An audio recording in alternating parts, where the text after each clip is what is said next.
여러분 리즈 시절이라는 말 들어보셨을 겁니다. 리즈 시절, 우리 황금기 혹은 전성기라는 의미를 담고 있는 말인데요. 이 말이 어디서 왔는가? 축구팀의 이름에서 유래하였습니다. 리즈라고 하는 말은 영국에 있는 축구팀 리즈 유나이티드라는 말에서 유래한 말입니다. 이 팀이 1919년에 창단을 했거든요. 그리고 영국 리그에서 활약을 합니다. 이 팀의 최전성기라고 할 수 있는 때가 1960년대 후반에서 1970년대 초반입니다. 한 그 기간 동안에 7개의 우승컵을 들어 올릴 정도로 활약이 아주 대단했었습니다. 그러다가 1970년 중반에 이르러서 이 팀이 조금씩 하락세를 보이기 시작하고 이제 침체기를 겪기 시작하죠. 아주 오랜 기간 침체기를 겪다가 1990년에 이르러서 2000년에 이르는 기간까지 조금 다시 활약이 올라가기 시작합니다. 그래서 사람들이 이제 다시 황금기가 오나 그랬는데 2000년대 초반에 이 리즈 유나이티드라는 팀이 경제적인 사정이 어려워지면서 다시 경기력이 낮아지고 다시 리그에서 하위권으로 추락하더니 급기야 이제 다시 2부 리그로 또 그 아래 리그로 떨어지게 되죠. 그래서 사람들이 리즈 시절이 있었는데, 리즈 유나이티드가 잘하던 시절이 있었는데 라고 하는 말을 이제 사람들이 이렇게 말합니다. 리즈 시절이라는 말을 했고요. 그게 유래가 되어서 리즈 시절이라는 말은 어느 사람 혹은 어느 공동체의 황금기 혹은 전성기라고 할 수 있습니다. 이렇게 한번 여러분에게 여쭤보고 싶네요. 여러분의 리즈 시절은 언제셨습니까? 여러 생각이 드시겠죠? 예전에 어느 특정한 기간일 수도 있겠고, 또 지금이 저에게는 가장 전성기요 황금기입니다라고 말씀하실 수도 있겠습니다. 또는 아직 저에게는 도래하지 않았습니다라고 하면서 미래를 향해 열심히 달려가고 있는 젊은 세대들도 있을 겁니다. 근데 분명한 것은 이 리즈 시절이 생각보다 오래가지 않는다라는 사실을 우리는 기억해야 합니다. 국가를 대표하여서 국가대항전에 나가는 사람을 제가 힌트를 앞에 드렸습니다. 뭐라고 하냐면 국가대표라고 합니다. 국가대표가 현역에 있을 때에는 균형도 완벽하고요, 체력도 이제 꽉 채워져 있습니다. 어떤 경기를 하든지 그 경기를 끝까지 다 이제 감당할 수 있을 만큼 체력도 좋고 마음의 열정도 아주 가득합니다. 그래서 실력은 뭐 말할 것도 없겠죠. 그러다 보니 국가를 대표해서 대항전에 나가 세계 1위를 놓고 겨루는 그런 일들을 많이 보실 겁니다. 그러던 국가대표가 이제 현역에서 은퇴를 하고 나면 국가대표 시절에 보여주었던 그 건강한 체력, 그리고 몸의 밸런스, 그리고 실력이 점차 하락을 하죠. 어느 순간 시간이 지나고 나서 보면 예전의 모습을 찾아보기 어려운 때도 있습니다. 그래서 많은 사람들은 은퇴한 이후 선수들을 기억하지 않습니다. 그런데 요즘 TV 프로그램 가운데 이런 은퇴한 선수들, 그리고 현역에서 물러난 선수들을 다시 모아서 예능 프로를 만드는 일들이 종종 벌어집니다. 저도 종종 보기도 하고 예전에는 좀 자주 즐겨보았던 프로그램 중에 최강 야구라는 프로그램이 있습니다. 김성근 감독 나오는 프로그램이지 않습니까? 여기에 이제 현역에서 은퇴했던 야구 선수들을 모아서 최강 야구 팀을 만들고 이제 경기를 현역 선수들 혹은 그 아래 선수들하고 하는 모습을 보이곤 합니다. 이 팀에요, 이 팀에 속해 있는 선수들 가운데 이 조선의 4번 타자라고 하는 별명을 가진 사람이 있습니다. 롯데 자이언츠의 레전드이기도 한 이대호 선수가 이 팀에서도 4번 타자로 지금 맹활약을 하고 있습니다. 그럴 만큼 이제 여러 선수들이 모여서 경기를 하죠. 또 축구에서도 비슷한 컨셉의 프로그램이 하나 만들어졌습니다. 최근에 만들어진 프로그램 가운데 슈팅스타라고 하는 프로그램이 있습니다. 박지성이 이제 구단주가 되고 이제 설기현 선수가 감독이 되어서 현역에서 은퇴한 선수들을 모아가지고 다시 이제 선수들하고 팀을 만들어서 경기를 하게 되는 모습을 볼 수 있습니다. 그런데요, 이 선수들이 하는 경기의 대상은 현역 프로 선수가 아닙니다. 이분들은 은퇴를 했기 때문에 현역 선수들하고 경기를 하면 10경기 하면 한 경기 이기기도 어렵다는 사실을 알기 때문에 최강 야구팀이나 슈팅스타에서 상대하는 선수들은 보통 1군이 아니라 2군이나 이제 아니면 2부나 3부 리그에서 뛰는 선수들하고 경기를 하죠. 최강 야구에서 경기하는 팀들은 보통 고등학교 학생들 팀입니다. 혹은 대학생, 아마추어하고 경기를 합니다. 왜 그럴까요? 현재 최강 야구나 슈팅스타에서 팀으로 구성되어 있는 선수들이 현역에서 은퇴했기 때문입니다. 체력도 떨어지고 실력도 예전만 못하기 때문이죠. 다시 말하면 리즈 시절이 지나갔기 때문입니다. 우리가 이런 프로그램을 보면서 알 수 있는 사실은 우리가 최정상급의 실력을 유지하는 그 기간은 생각보다 매우 짧구나라는 사실을 알 수 있습니다. 우리가 아무리 아름답다 하더라도 그 시간이 곧 지나갈 수밖에 없다는 것이죠. 제가 교역자로 사역을 하면서 당황스러운 때가 있습니다. 교적에서 이제 이 집사님, 권사님 얼굴을 봐요. 그리고 교회에서 직접 마주해서 인사를 하다 보면 목사님 제가 누구누구 집사입니다. 제가 누구누구 권사입니다라고 하시는데요. 보이는 얼굴이 교적에서 본 사진과는 너무 다를 때가 이제 있기 때문입니다. 분명히 제가 교적에서 본 사진은 지금의 얼굴 모습이 아니신데 이제 그 모습을 바꾸지 않으시는 거죠. 짧게는 5년에서 10년, 길게는 20년 정도 전 사진을 교적에 올려놓으시다 보니까 실제로 교적하고 이제 얼굴을 뵐 때하고는 많이 다른 모습을 보게 되죠. 한 가지 제가 이 시간 부탁을 드리면 사진관에 가셔서 예쁘게 사진 찍으신 다음에 최근 사진을 좀 교적에 올려주시면 좋겠습니다. 그래서 우리가 볼 때 서로 당황하지 않도록 그리고 서로 얼굴을 알아볼 수 있는 그런 사진을 교역자분들에게 주시면 좋겠다라는 생각이 듭니다. 그렇게 하시도록 주님의 이름으로 간절히 부탁드립니다. 아멘 하셨습니다. 네. 말씀드린 것처럼 우리의 전성기는 생각보다 쉽게 지나갑니다.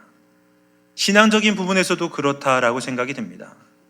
여러분, 영적인 전성기 우리는 다 경험합니다. 많은 분들에게 여쭤보면 영적인 전성기라고 할 수 있는 시기는 직분을 받았을 때, 그래서 내가 이제 직분을 받았으니까 이 직분을 열심히 감당해야겠다라고 하셔서 시간과 물질 여러 가지를 들이면서 하나님을 잘 섬기시는 그때가 나의 신앙의 전성기였다라고 말씀하시는 분도 계시고요. 많은 분들 또 이야기 들어보면 훈련을 했던 기간이다라고 말씀하십니다. 신앙생활 하다 보면 많은 영적 훈련 기간이 있거든요. 그런 훈련 기간을 할 때에는 새벽 기도도 나오셔야 되고 또 말씀 요약도 하셔야 되고 또 함께 기도하는 시간을 일정 기간 확보하셔야 되다 보니까 매일매일 숙제를 감당하다 보니 억지로라도 하나님하고 자주 만나는 그런 일들을 보입니다. 짧게는 몇 개월에서 길게는 1년 정도 되는 훈련 기간을 거치다 보면 그 기간이 참 좋았습니다라고 말씀하시는 그런 이야기를 듣기도 합니다. 그래서 신앙생활에서 참 좋았던 영적인 전성기는 보통 훈련 기간이거나 누군가를 섬길 수 있는 공식적인 직함이 우리에게 주어졌을 때라고 저희가 이해하게 되지요. 그런데요, 그렇게 영적인 성장과 영적인 전성기를 보내다가도 이 은퇴하는 선수처럼 그 직분이 끝나고 나면, 은퇴를 하고 나면, 또 시간이 지나서 훈련이 끝나고 나면 그런 영적인 좋은 충전되었던 것이 금방 사그라들거나 없어지는 일들을 보게 됩니다. 그래서 신앙생활 하면서도 목사님 제가 왕년에는 이렇게 많은 훈련을 받았습니다. 목사님 왕년에는 제가 이렇게 왕성하게 활동을 했습니다 라고 말씀을 하시죠. 하지만 이제 시간이 지나면 체력도 떨어지시고 건강도 약해지시고 여러 가지 직분을 맡는 일도 사라지다 보니 영적인 부분에서 신앙생활에서도 우리가 나의 신앙을 잘 유지하기는 어려운 것 같습니다. 그래서 오늘 설교의 제목을 이렇게 잡았습니다. 믿음의 경주, 끝까지 완주할 자신 있으십니까? 라고 잡았습니다. 여러분께 하나 여쭤보겠습니다. 여러분, 신앙의 경주를 끝까지 완주할 자신 있으십니까? 혹은 아니면 지금 그 경주 중간에 멈추어 계시지는 않으십니까? 지난주 말씀드렸던 내용이 예배에 관한 부분이었습니다. 그 예배에 대한 부분들, 우리가 이렇게 마음껏 예배 드릴 수 있는 것, 하나님 앞에서 참 복된 일이다 라고 말씀드렸습니다. 기억 잘 안 나시죠? 한 주가 지났으니까 물론 다 잊어버리셨을 거라고 생각이 듭니다. 그래서 제가 다시 한번 말씀을 드립니다. 우리가 하나님께 찬양하고 말씀 듣고 기도할 수 있는 것 큰 은혜입니다.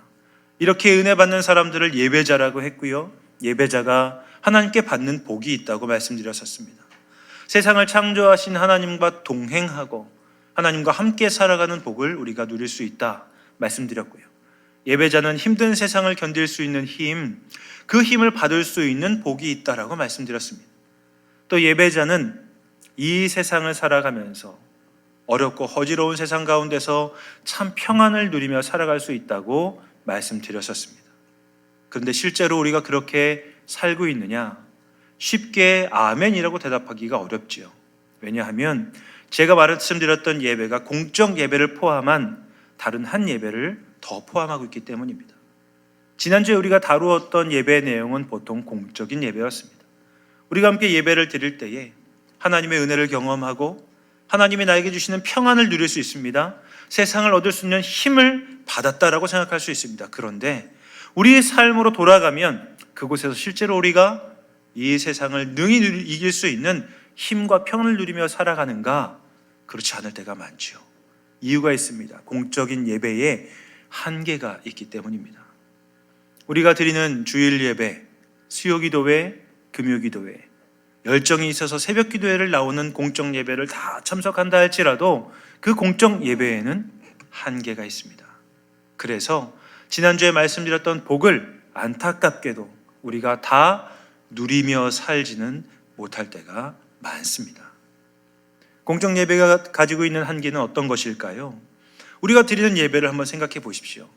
여기에서요, 예배 드리시다가 화면에 찬송가 몇 장 뜨면요, 우리는 찬송가를 펴니다. 그리고 찬송가를 부르지요. 그때요, 찬송가 안 불러도 크게 상관없습니다. 왜냐하면 내가 안 불러도 주변에 있는 다른 분들이 불러주기 때문입니다. 우리가 예배 자리에서 찬송가를 부르면 찬송가 몇 장이나 부를까요? 주일 예배에서 많이 불러도 3, 4장 정도밖에 안 부릅니다. 말씀 들으실 때에는 여러분께서 앉아 계시고 제가 말씀을 선포하면 말씀을 들으시면서 하나님의 음성에 귀를 기울입니다. 하지만 이 말씀을 통해서 우리가 성경 구절을 몇 군데 찾아도 많이 찾지는 않게 되더라는 것이죠. 기도 시간에 우리가 하나님께 기도합니다. 기도는 우리가 모두 함께 하나님께 올려드리는 것이긴 하지만 대표로 기도하시는 분이 나와 기도하실 때 우리는 눈을 감고 하나님께 기도를 올려드린다라고 합니다. 우리의 입술을 열지는 않는 것이죠. 공적인 예배의 한계는 공적인 예배가 가지는 수동성입니다. 공적 예배에 아무리 많이 참석하셔도 공적 예배의 자리에서 우리는 수동적일 수밖에 없기 때문입니다. 그래서 여러분 꼭 기억하셔야 되는 것은 우리 신앙이 건강하게 유지가 되려면, 우리가 믿음의 경주를 끝까지 완주하기 위해서 우리는 공적 예배 외에 개인 예배를 회복해야 하는 것입니다. 여러분, 이 개인 예배는 무엇일까? 우리 개인 예배에 대해서 오늘 함께 좀 살펴보려고 합니다. 개인 예배는요, 먼저 첫 번째로 개인 예배는 나와 하나님의 관계를 다시 한번 능동적으로 바꾸는, 능동적일 수 있게 만드는 그런 좋은 계기가 됩니다. 공적인 예배에서는요, 우리가요 함께 예배를 드려도 수동적이라고 말씀드렸잖아요. 근데 개인 예배에서는 수동적일 수가 없습니다. 왜냐하면 나와 하나님과의 관계, 그 둘만 있기 때문입니다. 내가 찬양하지 않으면 아무도 찬양하지 않습니다. 내가 입술을 열어 기도하지 않으면 개인 예배 자리에서는 누구도 기도 소리를 대신해 주지 않습니다.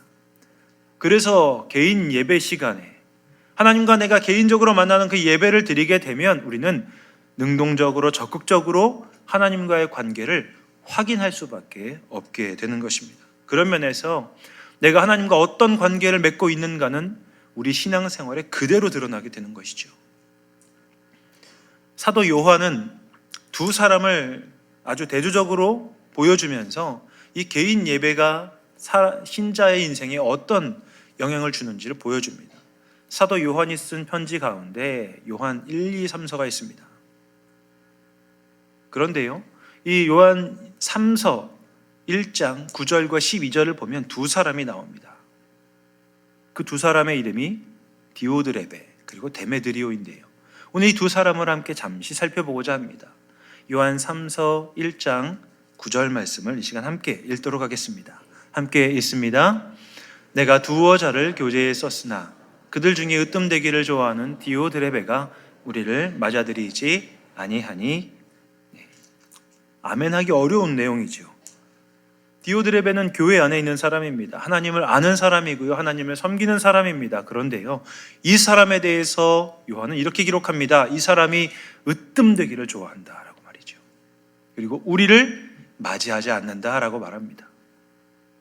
하나님을 알고 하나님을 섬기며 교회 안에 신앙생활하는 사람들은 겸손해야 할 터인데 디오드레베는 그러지 않는다는 겁니다.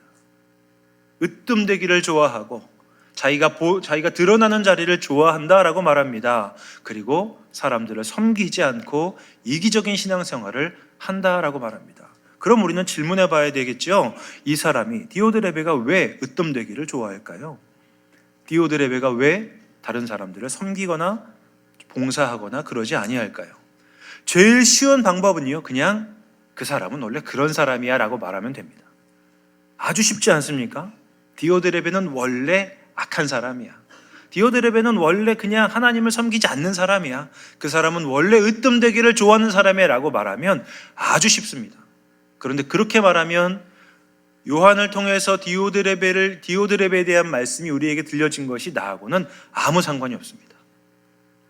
그래서 우리는 질문해 봐야 되겠죠. 디오드레베가 왜 하나님의 사람이면서도 으뜸되기를 좋아하고 다른 사람들을 섬기지 않을까?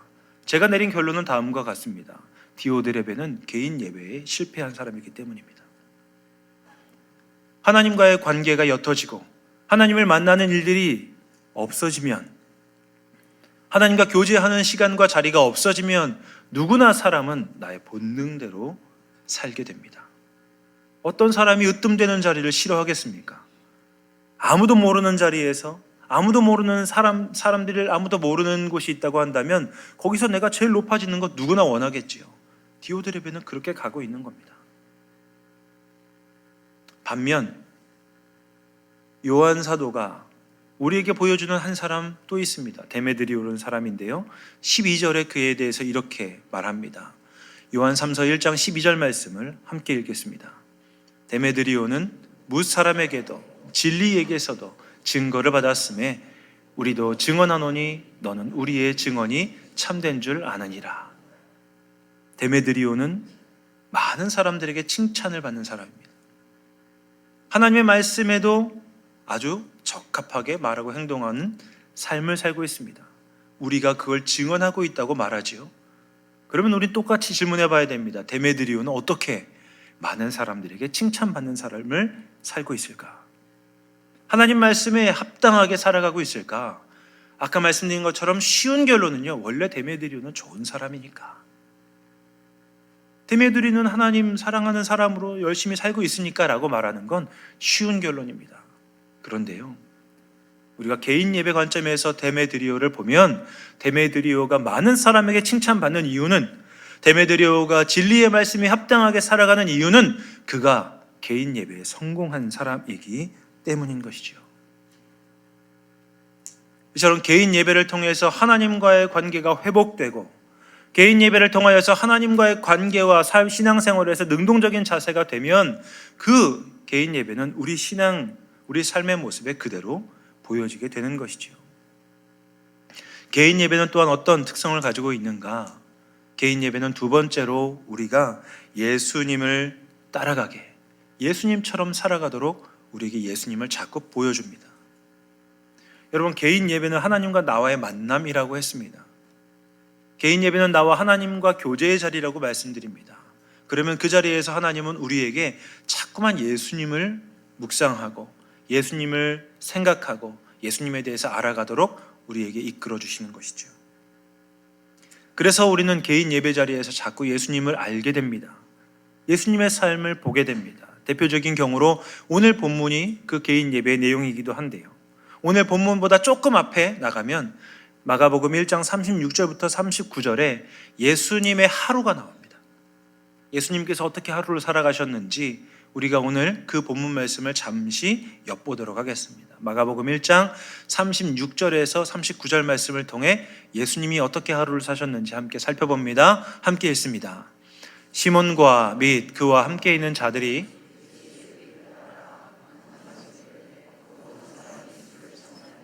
이르시되 우리가 다른 가까운 마을들로 가자. 거기서도 전도하리니 내가 이를 위하여 왔노라 하시고 이에 온 갈릴리에 다니시며 그들의 여러 회당에서 전도하시고 또 귀신들을 내쫓으시더라. 아멘. 어떠십니까? 예수님이 하시는 일들이 기록되어 있습니다. 너무 쉬워 보이시죠? 예수님이니까 당연히 이 정도는 하셔야 되는 거 아니야? 라고 생각하실 수 있습니다. 하지만 누군가를 찾아가는 것, 그 사람의 아프고 병든 삶을 고쳐주는 것, 그 사람의 무너진 삶에 대해 이야기를 들어주는 것, 그리고 그의 중단된 삶을 다시 회복하게 하는 일은 엄청난 능력을 필요로 합니다. 예수님께서 이른 아침부터 잠에서 깬 지 얼마 되지 아니하였는데 제자들이 예수님께 찾아옵니다. 그리고 예수님께 말하는 것이죠. 예수님, 모든 사람들이 지금 선생님을 찾습니다. 아침에 일어나서 아직 밥도 식사도 하지 못한 상태인데 나를 기다리는 사람들이 많다는 이야기를 들으시고 예수님 말씀하십니다. 가자. 내가 그 사람들을 고치기 위해 이 땅에 왔다. 이렇게 말씀하시고 예수님은 잠시 식사할 겨를도 없는 상태로 하루 종일 하나님 나라를 가르치시고 사람들을 고치시고 사람들의 삶을 회복시키십니다. 이게 하루만 하면 괜찮을 것 같은데 매일매일 반복된다고 여러분 생각해 보십시오. 이걸 견뎌낼 수 있는 사람이 있을까요? 예수님처럼 자신의 능력을 다 쏟아부어서 사람들을 고치는 일, 그 일을 매일매일 감당하는 것이 사람으로서 가능한 일이겠습니까? 아까 저희가 디오드레베나 데메드리오를 보면서 쉽게 판단한 것처럼 예수님이니까요 라고 말씀하시면요, 예수님하고 우리는 아무 상관이 없습니다.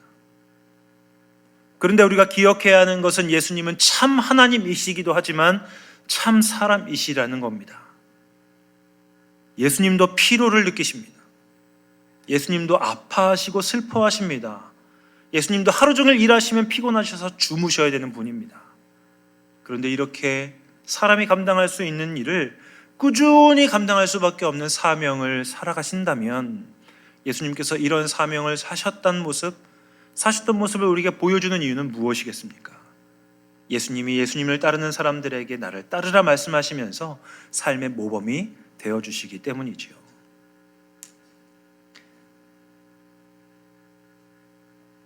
우리도 예수님을 따라가는 삶을 삽니다. 그런 측면에서 우리도 예수님처럼 인생이 참 버겁고 힘들 때가 많음을 고백할 수밖에 없지요. 개인 예배가 중요한 것은 여기에 있습니다. 예수님께서 이 사역을 어떻게 감당하셨는가? 쉽게 생각하지 않으셨으면 좋겠습니다. 예수님도 분명히 체력의 한계가 있었을 터인데, 예수님께서도 분명히 힘들고 고통스럽고 아픈 시간이 있었을 터인데 어떻게 예수님이 메시아의 사명을 감당하실 수 있었는지 우리는 진지하게 고민해 보아야 되는 것이죠. 어떻게 예수님 그 일들을 감당하고 계실까요? 그 힌트와 결론이 오늘 본문 말씀입니다. 마가복음 1장 35절 말씀. 이 모든 사역들을 감당하시기 전에 예수님이 하셨던 개인 예배의 내용, 그것이 오늘 본문 마가복음 1장 35절의 말씀입니다. 1장 35절 함께 읽습니다. 새벽 아직 밝기 전에 예수께서 일어나 나가 한적한 곳으로 가사 거기서 기도하시더니. 아멘. 개인 예배에 대해서 우리가 알아야 되는 세 번째 내용입니다. 개인 예배는요, 사명을 감당할 힘을 유지하게 하는 이유가 됩니다. 예수님께서 하루를 시작하시기 전에요, 아직 날이 밝기도 전입니다. 새벽에 일어나십니다. 그리고 아무도 없는 곳으로 가십니다. 그리고 그곳에서 기도하시죠. 나 이렇게 새벽 일찍 일어난다라고 누구에게도 알리지 않으십니다. 사람들이 많은 곳에 가서 나 기도하는 사람이야 라고 말하면서 기도하지 않으십니다. 아무도 없는 곳으로 가셔가지고 그곳에서 기도하시죠. 예수님이 기도하신다라는 말, 기도라고 되어 있지만 저는 개인 예배를 드리셨다라고 생각합니다. 하나님과 만나시는 거죠. 여러분, 예수님이 기도하시는 모습을 상상해 보십시오. 예수님 한 분만 보이십니까? 아닙니다. 예수님과 성령 하나님이 그 자리에 함께 계십니다. 예수님은 그 자리에서 하나님의 음성을 듣습니다. 하루 종일 내가 힘들고 어려웠던 일들을 하나님께 아뢰입니다. 그리고 하나님의 이야기를 예수님의 마음에 채워가시고 계시는 자리인 것이죠. 그럼 하나님께서 예수님에게 어떤 말씀을 하실까요? 하루 종일 병자들을 찾아가야 되는 예수님, 하나님 나라를 고쳐주셔야 되는 예수님, 그리고 그들에게 하나님의 능력을 베푸셔야 되는 예수님, 그래서 자기에게 있는 능력들을 다 쏟아내셔야 되는 예수님을 바라보시면서 하나님은 어떤 음성을 들려주실까요? 하나님께서 예수님에 대하여 하신 말씀, 하나님이 예수님에게 하신 말씀이 기록된 성경 구절이 있습니다. 마가복음 1장 11절인데요. 오늘 본문인 35절보다 조금 앞으로 가면 마가복음 1장 11절이 있습니다. 거기서 하나님께서 예수님에 대하여서 예수님을 보시면서 하신 하나님의 음성이 기록되어 있습니다. 마가복음 1장 11절 말씀 함께 읽습니다. 함께 읽습니다. 하늘로부터 소리가 나기를 너는 내 사랑하는 아들이라 내가 너를 기뻐하노라 하시니라. 아멘. 예수님은요, 개인 예배 자리에서 하나님의 음성을 듣습니다. 그것은 너는 내가 사랑하는 아들이다. 나는 너에게 이러이러한 사명을 맡겼다라고 예수님 말씀 들으십니다. 예수님은 개인 예배 자리에서 내가 너를 기뻐한다라는 말씀을 들으시는 거죠. 예수님에게 이 말씀이 왜 필요합니까? 예수님이 이 땅에 나가서 하나님이 사랑하시는 아들로서 하나님의 사람으로 사명을 감당해야 되기 때문입니다. 예수님이 하나님을 만나는 그 자리에서 주님은 하나님으로부터 부어지는 놀라운 은혜를 공급받습니다. 하나님의 능력을 채웁니다. 그리고 그 능력으로 하나님이 채워주시는 은혜로 사람들에게 나아가 그들을 고치시는 거죠. 예수님은 날마다 하나님께 받은 은혜만큼 사역하셨습니다. 하나님께 받은 능력만큼만 일하셨던 것이죠. 우리는 그 사실을 꼭 기억하셔야 됩니다. 개인 예배는 그래서 나를 응원하시고 나를 찾아와 주시고 나에게 하나님의 능력을 주시는 하나님을 경험하는 시간입니다. 개인 예배는 하나님이 맡기신 그 일을 끝까지 완수할 수 있는 사명을 감당할 힘을 받는 자리임을 우리는 기억해야 하는 것이죠. 우리에게 개인 예배가 필요할까요? 필요합니다. 왜냐하면 성도의 삶도 밑빠진 독과 같기 때문입니다. 여러분이 살아가는 삶의 자리 만만치 않지 않으십니까? 힘겹지 않으십니까? 그거 사는데 별로 어렵지 않다고 생각하십니까? 그런데 제가 만나보는 많은 분들은 힘겹다 말씀하십니다. 어렵다 말씀하시고 고통스럽다 말씀하십니다.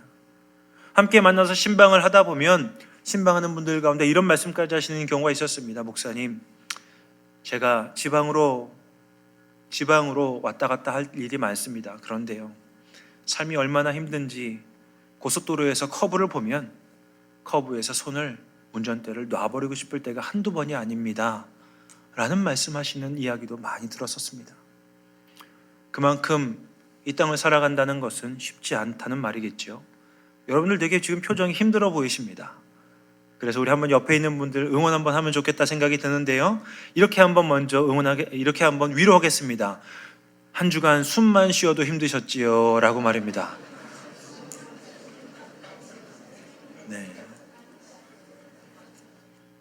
이렇게 힘든 분들이 모이는 곳이 예배당이기에 예배당은 서로 응원하는 곳이 되어야 하는 것입니다. 예수님도 하나님 앞에 나아가서 하나님의 응원과 격려를 받으셨지요. 이렇게 살아가는 믿음의 사람들, 하나님을 모르는 사람들은요, 그냥 자기 본능대로 살면 됩니다. 힘든 일이 있으면 짜증내면 되고요.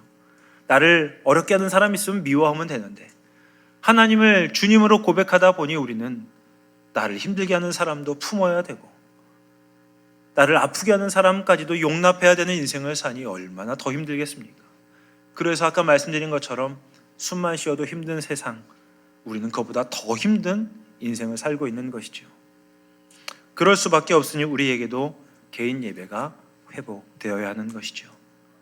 여러분, 개인 예배 다시 여러분 회복하시면 좋겠습니다.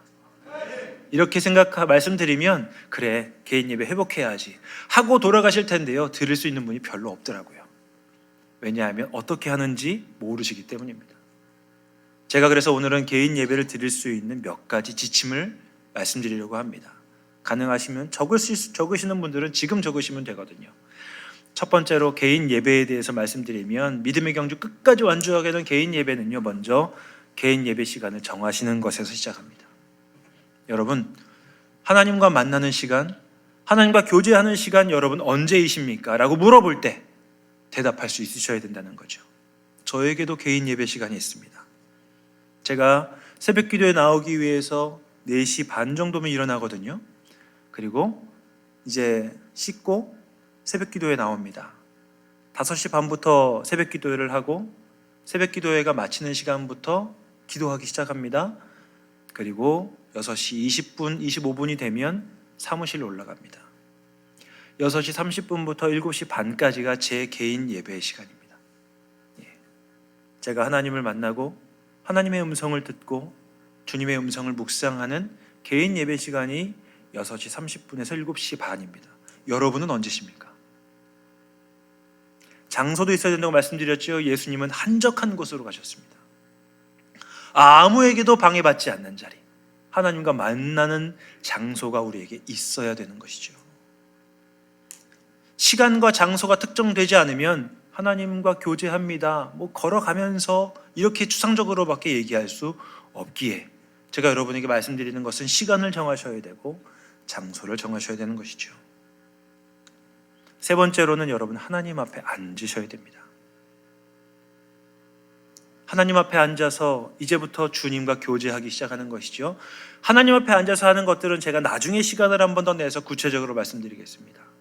참고로 저는 하나님 앞에 앉아서 먼저 찬양합니다. 그리고 하나님 앞에 앉아서 기도합니다. 그리고 말씀을 읽습니다. 말씀 가운데 하나님이 주시는 말씀에 묵묵히 주님의 음성을 기다립니다. 그리고 주신 음성을 적기 시작하죠. 그렇게 하나님과 교제하는 시간 30분 정도를 확보하게 되는 것, 그렇게 하나님 앞에 앉아있는 시간 30분 정도를 제가 유지하려고 하는 것, 그것이 우리에게 습관이 되어야 됩니다. 네 번째 내용이기도 하지요. 이것이 개인 예배가 습관이 되게 해야 됩니다.